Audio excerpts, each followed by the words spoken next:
बच्चों, तो आज हम कंटिन्यूटी के बारे में पढ़ेंगे। कंटिन्यू तो अब हमें क्या करना है, पहले कंटिन्यूटी इन सब के बारे में पहले बेसिक समझते हैं। कंटिन्यूटी और डिसकंटिन्यूटी क्या है, फिर उसके बाद आगे बढ़ते हैं। ठीक है, कंटिन्यूटी बेसिकली एक वो चीज है कि अगर हम किसी भी फंक्शन का कोई ग्राफ ड्रॉ करते हैं तो ग्राफ बीच में ब्रेक है या नहीं है। जैसे कि हमने यहाँ पे फर्स्ट जो ग्राफ है हमारा क्या है, y equal to x square का। ठीक है, तो अगर इसका ग्राफ देखेंगे तो ये क्या पूरा कंप्लीट क्या है, पूरा कंप्लीट है, मतलब बीच में कहीं पर भी ब्रेक नहीं। अगर ये ग्राफ बीच में कहीं पर ब्रेक होता, कोई पॉइंट ऐसा होता कि जहां से कोई ग्राफ बीच में गायब होता, ठीक है, तो हम उसको क्या बोलते हैं कि ये फंक्शन उस पॉइंट पे डिसकंटिन्यूड है। ठीक है, बट हो क्या रहा है कि हमारे पास ये ग्राफ पूरा कंप्लीट है। और देखो मतलब देखो कि अगर मानते हैं x इक्वल टू 2 पे, ये वाला पॉइंट पे देखो, इस पॉइंट पे क्या हो रहा है हमारे पास कि ये ग्राफ लेफ्ट साइड में जाने पर भी कंप्लीट है, राइट साइड में जाने पर भी क्या है, कंप्लीट है। तो हम क्या कह सकते हैं कि ये फंक्शन जो है ये 2 पे क्या है, कॉन्टिन्यूस है।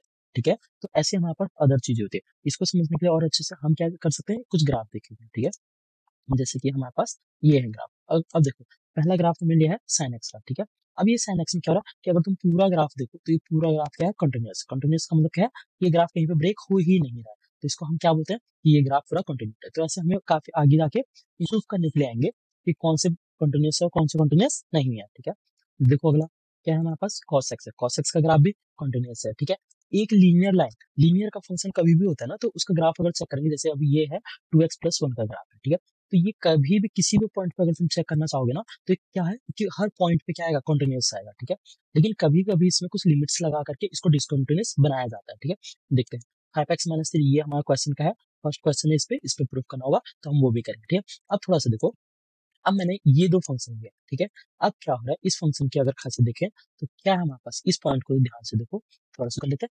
देखो ये जो फर्स्ट फंक्शन है x+1 वाला जो फंक्शन है, ये क्या कर रहा है कि ये तो कहाँ तक, ये 1.2 तक जा रहा है। ठीक है, बट सडनली क्या हुआ कि जो दूसरा फंक्शन है वो क्या, 1.2 दूसरी वैल्यू दे रहा है कि नहीं। तो ये ग्राफ को अगर ड्रॉ करना चाहोगे तुम, तो एक लाइन ड्रॉ करने के बाद तुम्हें पेन उठाना पड़ेगा। मतलब क्या है कि same graph break, same graph क्या हुआ, ब्रेक हुआ। तो जब भी ये ब्रेक होगा तो इसको इस फंक्शन पे मतलब x इक्वल टू 1 पे क्या बोलेंगे, डिसकंटिन्यूअस बोलेंगे कि यहाँ पे क्या है, डिसकंटिन्यूअस है यानी असतत है।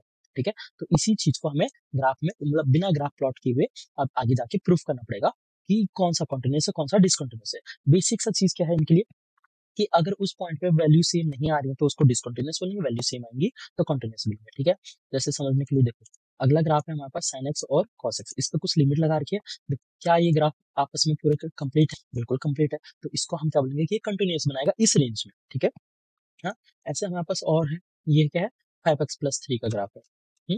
अब 5x+3 क्या है, ये इस वैल्यू से लेकर के पूरे ऊपर तक के लिए क्या है, बट जब हम इसकी वैल्यू यहाँ पे चेक करना चाहेंगे तो कितना आएगा, देखो इसके बाद अगर हम इस पॉइंट पे कंटिन्यूस, इस पॉइंट पे अगर इसको चेक करना चाहेंगे 2 पर, ठीक है, तो 2 पे ये क्या आएगा, डिसकंटिन्यूस आएगा। क्यों आएगा, क्योंकि इसके आगे तो हम वैल्यू ले ही नहीं सकते, तो जब हम लेफ्ट साइड में चेक करेंगे तब तो सही आएगा, बट राइट साइड में कोई वैल्यू आएगी नहीं, तो इसलिए हम इसको क्या बोल देंगे, ये हमारा डिसकंटिन्यूस फंक्शन है।